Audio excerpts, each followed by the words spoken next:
အတွက်ရုန်းကန်ရင်ဆိုင်မို့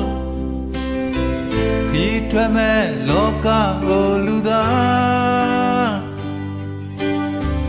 ဝိုင်းရတဲ့ဝိုင်းရခဲ့တဲ့ပြောလို့